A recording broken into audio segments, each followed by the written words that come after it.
Сәлеметсіңдер ме балалар? Бүгінгі математика сабағында 100 көбейту 4, 416 бөлінген 4 түріндегі жазбаша көбейту және бөлу алгоритмімен және судың жануарлары үшін маңызымен танысатын боламыз.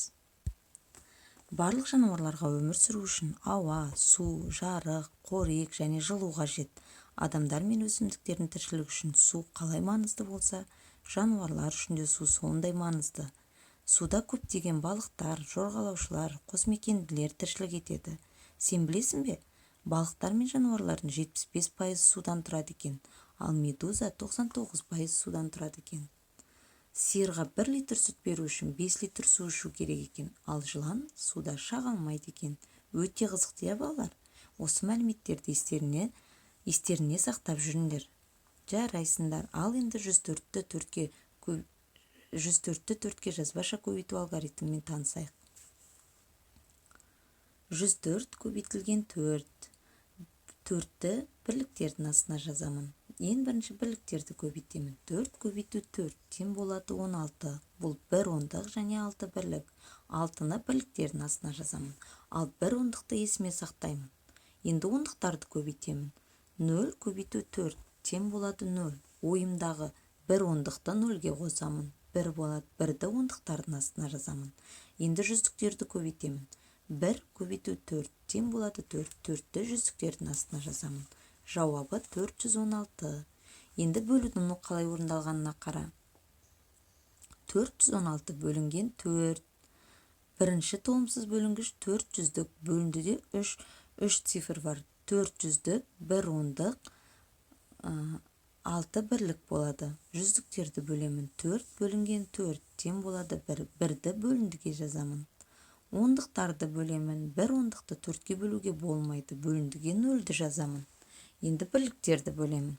1 ондық және 6 бірлік бұл 16 бірлік. 16 бөлу 4 тең болады 4.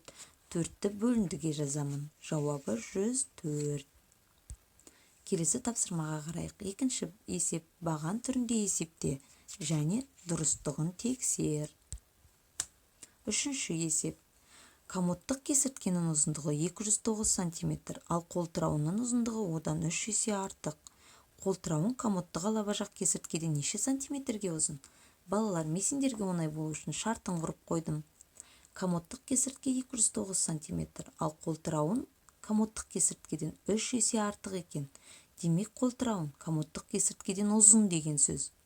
Енді ең бір шешуін 2 амалмен табамыз. Бірінші, қолтырауының ұзындығын табамыз және комодтық кесірткеден неше сантиметрге ұзын екенін табамыз.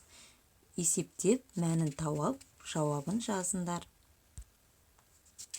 Номер 5-ші есеп. Көбейтінділерді көбейткіштердің квадратына немесе кубына алмастыр.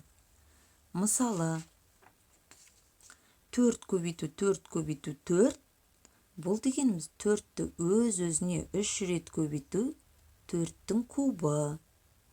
4 куб тең болады 64-ке тең. Екінші мысал. 5 көбейтілген 5. Бұл дегеніміз 5-ті өз-өзіне 2 рет көбейту 5-тің квадраты. 5 квадрат тең болады 25. Дәл осылай қалған есептерді өзін есептеп көр. Әсі, көбейткіштердің квадраты мен кубын көбейтінділермен алмастыр. Өрнектердің мәнін тап. 4 куб қосылған 300. Демек, 4-тің кубын алмастыру үшін 4-ті не істейміз? Өз-өзіне 3 рет көбейтеміз. 4-тің кубы 64-ке тең. 64 қосу 300. Мәнін өзін есептеп тап. 10 квадрат азайту 56. Ең бірінші 10 квадратты алмастырып алайық. 10-ды өз-өзіне 2 рет көбейтеміз. 10 көбейту 10 тең болады 100. Демек, 10 квадрат тең болады 100. 100-ден 56-ны азайтамыз. Дәл осылай қалған есептерді өзіне есептеп көр. Тік бұрышты үшбұрыштардың ауданын тап. Үшбұрыштың ауданы оның қабырғасы мен сол қабырғаға түсірілген биіктігі көбейтіндісінің жартысына тең. Бірінші тік төртбұрышты үшбұрыштың ауданын тауып көрейік. Бірінші қабырғасы 2 сантиметрге тең, екінші қабырғасы 3 сантиметрге тең. Демек біз ауданын табу үшін не істейміз?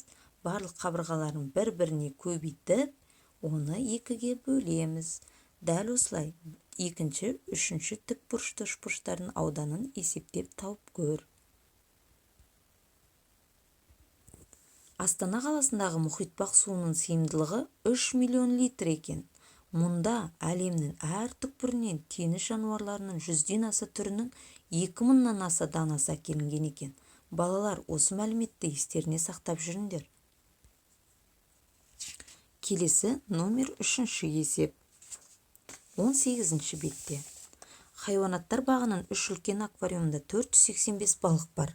Біріншісінде 109 балық, екіншісінде одан 2 есе артық балық бар.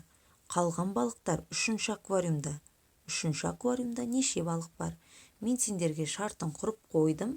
Сол бойынша 3 амалмен есептеп шығарып тауып, жауабын жазыңдар. Номер 9-ші есеп. Сантиметр және миллиметрмен өрнекте. Балалар, осы барлық берілген есептерді, тапсырмаларды орындап болған соң маған WhatsApp желісіне жіберуді ұмытпаңдар. Осымен сабағымыз аяқталды. Сау болыңдар.